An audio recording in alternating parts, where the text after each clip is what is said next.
The bloody backdrop to Nigeria's presidential election. Dozens of bodies are found in a town recaptured from Boko Haram.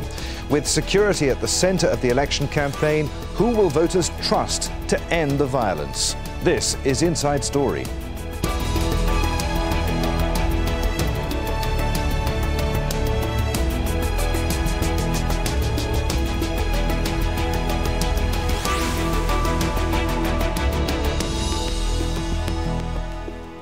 Hello and welcome to the programme. I'm Adrian Finnegan. It's a country of almost 180 million people, the most populous in Africa.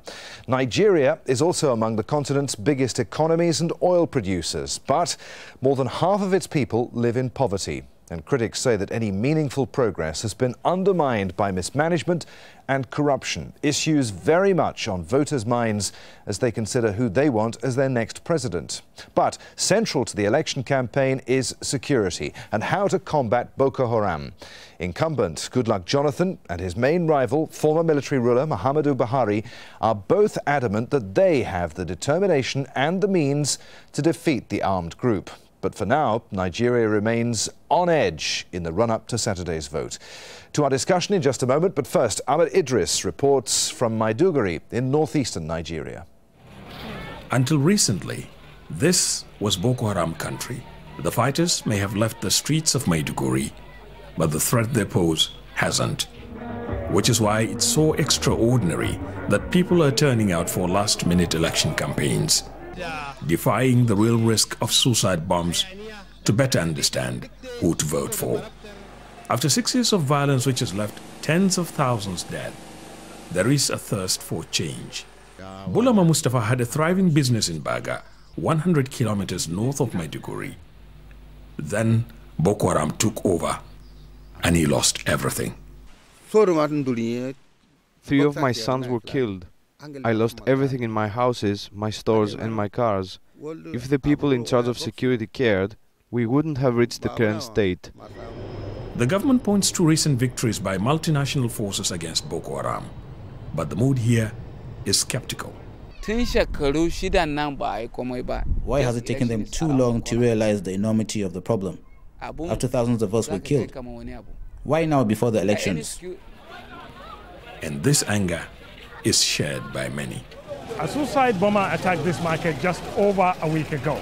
Many people were killed or injured. For most people in the north of the country, security is the priority.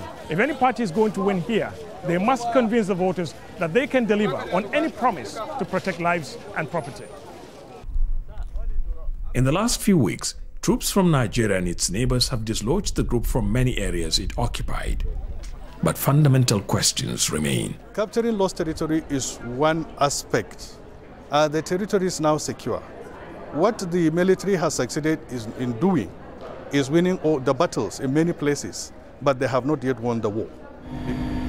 The government may have scored a point by reclaiming territories it lost to Boko Haram.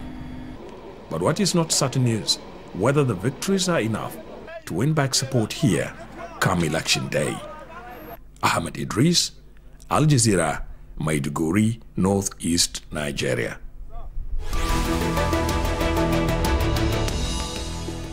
So let's bring in our guests today from Abuja. We're joined by Mike Omeri, who's Director General of Nigeria's National Orientation Agency, which serves to make the public aware of government policies. Joining us from Lagos is Lai Mohammed, Chief Spokesman for the opposition All Progressives Congress.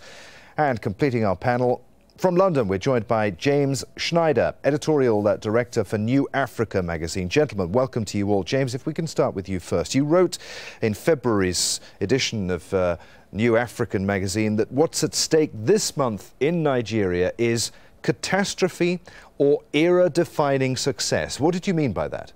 By that I mean there are enormous risks around this election. It's not just risks from Boko Haram, but there are large threats of post-election violence, the election being not seen as credible. And this really could plunge Nigeria into deep difficulty, especially in the context of falling oil prices and the slide of the currency, the naira. But if the elections pass off well, there's the possibility the first time of power changing hands at the ballot box peacefully in Nigeria's history. And that could, entirely define an era not just for Nigeria but across the continent, where we see democratic norms bedding in and an election taking place with such high stakes successfully. As we heard in our report a few moments ago, the army is winning the battles. It's not yet won the war against Boko Haram. To what extent, then, is security the central issue in this election? I think security is the central issue. It's not the only issue. There are lots of other things around, and they feed into each other. Corruption, economic management, ideas of change or continuity, those are also very significant. But clearly, when the election has been delayed by 6 weeks officially for security reasons, it is the central concern. How will that 6-week delay, that postponement of the election, have affected the potential outcome, do you think? Will it have benefited either of the two main candidates in any way? I think it's certainly benefited Goodluck Jonathan, and there's a pretty good argument that that's a reasonable part of the reason behind why the election was delayed. It's given him more time to gain the political ascendancy through victories against Boko Haram, but also more time to sort out his campaign. Muhammadu Buhari, the opposition APC candidate, looked like he was gaining the momentum in the closing couple of weeks before the scheduled Valentine's Day polls. And the longer election means higher election costs, and the PDP has found it easier so far to raise funds than APC, and this is probably, given the edge to Goodluck Jonathan. Well, let's bring in Lai Mohammed then, Chief Spokesman for the opposition All Progressives Congress. Mr. Buhari's task is an enormous one, isn't it? As we were hearing there, after this 6-week delay, to become president, he's got to do something that's never been done in Nigeria before. He has to seat an incumbent president at the ballot box. Can he do it? Absolutely. As of today, the momentum is back with General Buhari and APC. This is simply because Nigerians have seen through the small screen of the extension. Nigerians realized that the only reason why the president extended or postponed the election was to allow him to gain more time to reorganize his campaign. And though we congratulate our soldiers for their gallantry, the questions Nigerians are asking: why would it take the president a whole 6 years before he will realize that he needs to fight Boko Haram? Of course, it's only to gain cheap electoral benefit, but I don't think Nigerians have fooled one bit. And I agree that the issues at stake is not just about security. It's also about corruption. It's also about the economy. Overall, I don't think the president has gained any advantage over Muhammadu Buhari. If he has, he will not be going across the country today, bribing traditional rulers, bribing students, and bribing the youth and women. Clearly, he has lost the momentum. Okay, Mr. Buhari, though, we'll put your points to Mike O'Mary in just a moment. But first of all, Mr. Buhari has lost 3 presidential elections in 12 years. What makes him any more electable this time around? Well, you see, in 2013, 3 things happened that changed the political calculations and history of Nigeria forever. One was on July 31st, when 3 former parties merged and became APC. And with that, we had a very formidable opposition for the first time in Nigeria. An opposition party that crossed across region and crossed across ethnic nationalities. 2, about a month later, the implosion within the PDP led to about 5 of their governors and many of the senators joining the APC. And then finally, on 25th of November, there was a former crossover from the new PDP who came to join the APC. So General Buhari is today campaigning on a much broader platform. 2 is that the issues that will define these elections are corruption, insecurity, and bad economy. And General Buhari has a track record of having confronted corruption head-on, has a track record of having fought the Matasini riot successfully, and that's the track record of having fought saboteurs of the economy. Right. I want to bring in Mike O'Mary, then, Director General of Nigeria's National Orientation Agency, which, as we said, which serves to make the public aware of government policies. Mike, what's your response to what we've just heard there? The public has seen through the smokescreen of this extension. Well, 10 million additional voters who were able to receive their PVs, permanent voters card, within the period is not a small screen. The fact that the soldiers were able to confront Boko Haram significantly within the 6 weeks has been explained. It was because there were no access. You don't go and take military hardware and stocks from the shelf. You need to order them. It takes time to produce them. And on the issue of corruption, if General Buhari had fought corruption successfully when he was there, why are we having corruption today? Today, the President Jonathan has decided that it is the strengthening of institutions that will fight corruption, and that is the path that we have taken. There are a lot of improvements and introduction into the system, where you have e-payments introduced in the processes. You cannot use, even the payment of salaries are now computerized, and so many of government contracts and processes are done online, reducing human contact and therefore access or temptation to public funds. These are the things that should determine or define the extent to which the fight against corruption in Nigeria is taking, because you need to have stronger institutions, and that is whether the electorate focus, and that is the persuasion. Whether the electorate sees it that way too remains to be seen. Nonetheless, President Jonathan does face a serious threat from Mr. Buhari and his parties. A lot of people seem very dissatisfied with his presidency. A lot of people might argue that that is the fault of people like you and organizations like yours. Yeah, I agree with you, because we fail to communicate to the public what government has been doing, but those who feel it know it. And that is why today our rail tracks that were in comatose for over 30 years are back on track. It's the first time. It's unprecedented. The agricultural sector has achieved 50% of growth rate. I mean, 100% of growth rate is now 60% of what we had. Simple economics. Before, in Nigeria, every Christmas period or end of year, a bag of rice, prices of food items, bag of rice go up. 15,000 to 20,000. Ask the average Nigerian how much the bag of rice was. It is because of the significant improvement in the agricultural sector.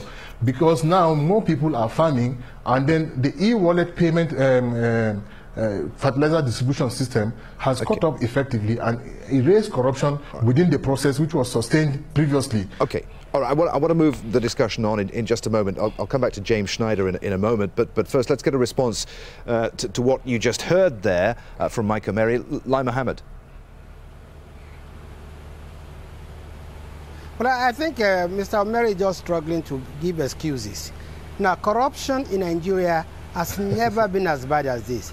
The government is yet to explain to Nigerians what has happened to the 2.6 trillion fuel subsidy scam. Almost 3 years after the fuel subsidy scam was exposed, nobody has been convicted. Nigerians want to know what happened to 245 billion naira pension scam.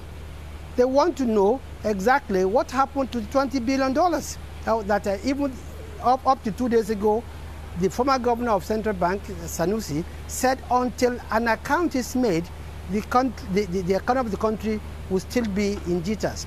Nigerians want to know, why is our naira exchanging at the rate of 226 to a dollar from 160 naira? Now, you see, these are issues that Nigerians want to know. And I must say this, and I'm saying this with all sense of patriotism, that what we are proposing, what APC is presenting, is a ticket, a team with a very high quotient of integrity, and that is what they lack. All right. James Schneider in London, to what extent is this election actually about the candidate that the public dislikes least, rather than the one that they think will bring about the change that Nigerian people want? I think that's a pretty good characterization. I think it's interesting that quite a large proportion of the Buhari activist base, the most active and vocal younger Nigerians, are probably those who would oppose him in other circumstances, but see him as the lesser evil and as a possible change.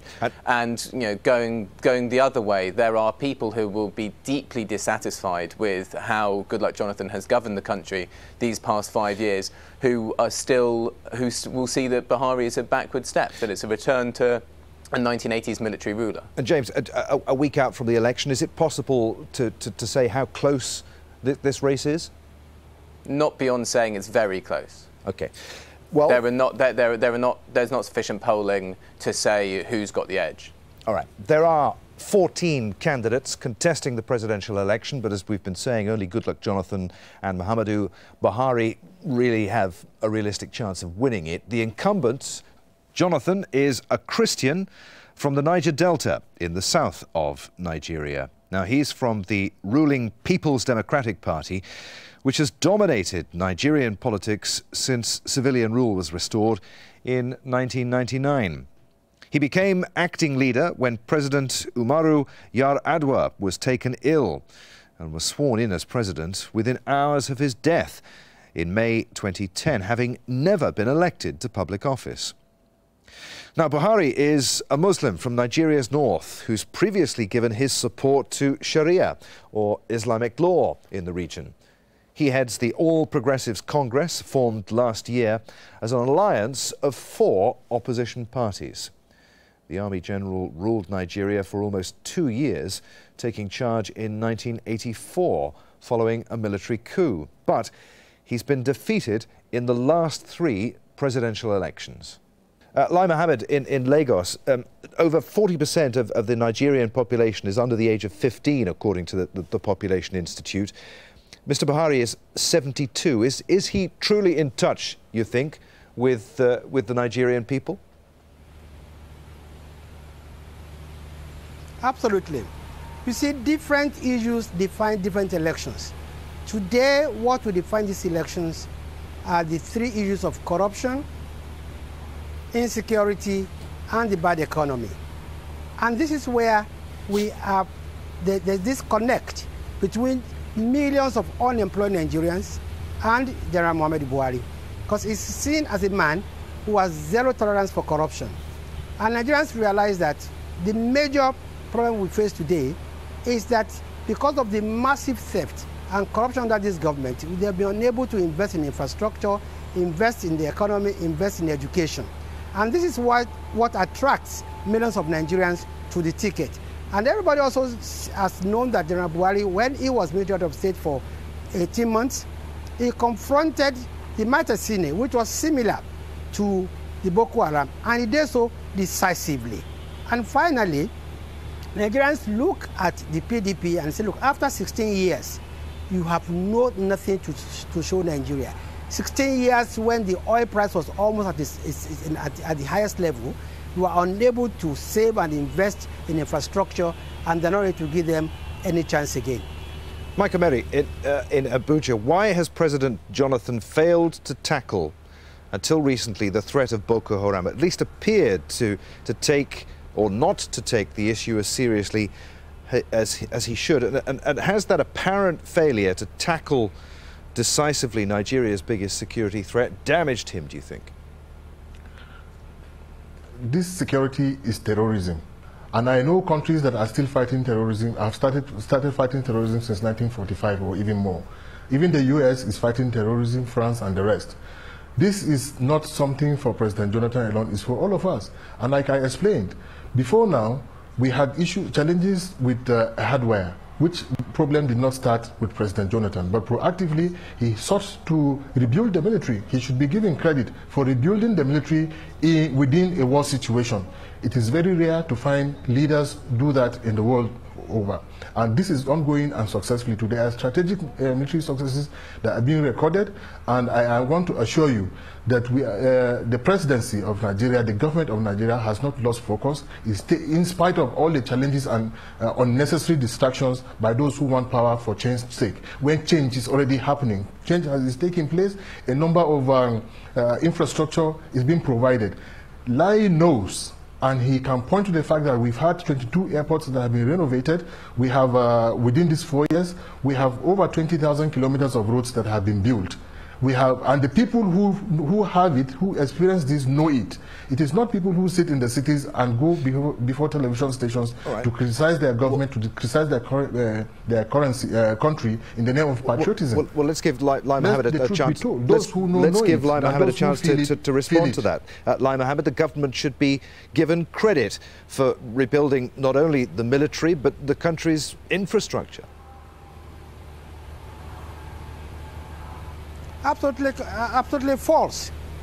You see, every year, in the last 6 years, huge sums of money had been allocated to the Ministry of Defense, over $5 billion. How can you come now and tell us that the military had no funds? And it's amazing it was that as a result of the extensive damage done to that institution. Actually underestimate. Absolutely, look, but your government, but the PDP has been in power for 16 years.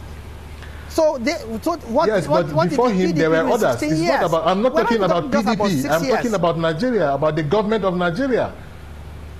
I'm talking about the government of Nigeria and its people. I'm not talking about PDP. What we are saying is that 80% of the people in your party now that you are celebrating were in the PDP. They stayed in the PDP until the last minute. They are only transporting their own level of corruption to your party. Gentlemen, I'm going to step in here because we're shouting over satellite delay, and this isn't going to get us anyway. Lai Mohammed, you've heard the argument. Respond there, yeah. Thank you, sir. See, the issue is this. The PDP had in power in the last 16 years. So it does not lie in their mouth to say that they met a country in decay. A government will inherit the liabilities and assets of the previous government. So when you came in, you knew what the problems were. Yes, it is true that there's terrorism all over the world, but it's exactly what people are doing about terrorism that is important. This government, for 5.5 years, did nothing about terrorism. They tried to exploit it for cheap political gains, and it boomeranged. Now, I must say again, you talk about infrastructure. This is a country of 170 million people, and we are battling with less than 5,000 megawatts of power. And you are talking about, delivering on infrastructure. Okay, all right. You said you have constructed 22,000 kilometers of road. Where are they? You've made your point. Let's give Mike Omeri, briefly, if you can, please, a chance to respond, Mike.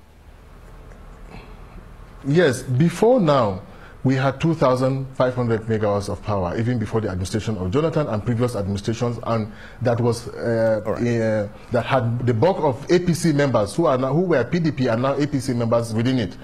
They have not complained. Jonathan has moved this to over 5,000, which Lai has admitted. He has opened the gate courageously. Now that sector, power sector, is attracting a number of foreign investment because of the confidence that has been introduced into the processes. And that is why today GE and the rest would be willing to come to Nigeria to invest in the power sector.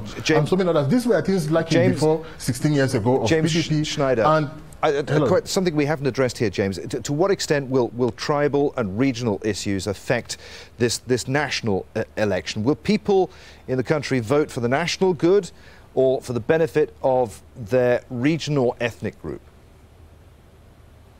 It's mixed. I think it is overstated the extent to which voting takes place on ethnic or regional or confessional lines. But it is clear, I mean, when we look at the electoral map, when it comes out with the results, Buhari will be winning in all of the northwest, probably all of the northeast. The north central, which is ethnically and confessionally mixed, is a toss-up. And Buhari is likely to win most of the southwest, whilst Goodluck Jonathan is strong in the south and the southeast. Is this election, briefly if you can, please, James, is this election Buhari's last chance? Is it win or bust for him now? I think it has to be. He said last time round that it was win or bust then, and now it really has to be. If he doesn't win, a new generation of leadership within the APC will have to take over the party. And Goodluck Jonathan? Well, if he doesn't win, I think, yes, this is the end of his political career. All right. Gentlemen, there, I'm afraid we're going to have to end it. Time has beaten us once again. Thank you all for taking part in today's programme. From Abuja, Mike Omeri. From Lagos, Lai Mohammed. And in London, James Schneider. And thank you for joining us. If you're sitting there itching to get involved in this discussion, if there's anything you'd like to add, then there are several ways in which you can do so. Go to our programme page at aljazeera.com. Leave your comments there. You can also post your comments at facebook.com/AJ Inside Story or tweet us at AJ Inside Story. From me, Adrian Finnegan, thanks for watching. I'll see you again. Bye for now.